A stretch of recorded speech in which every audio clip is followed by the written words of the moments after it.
Kita beralih ke Kabupaten Pasuruan, Jawa Timur. Pemirsa, puluhan orang berusaha menjarah di sekitar area kebocoran tangki. Ya, terjadi saling dorong antara petugas gabungan saat warga ingin mengambil cairan yang tumpah di jalan.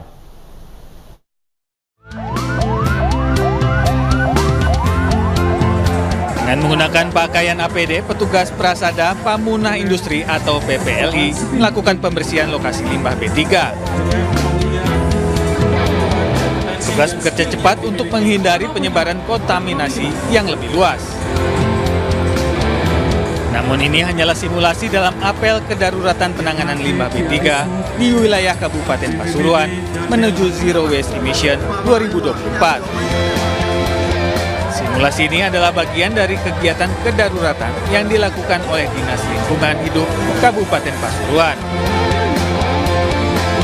Penanganan limbah B3 atau lainnya tentu itu sudah merupakan amanah peraturan pemerintah dan Perda di Kabupaten Pasuruan, maka ini wajib dilaksanakan. Dan alhamdulillah Pasuruan adalah dari sekian daerah tingkat 2 se-Indonesia, hari ini kita urutan ke-10 telah melaksanakan.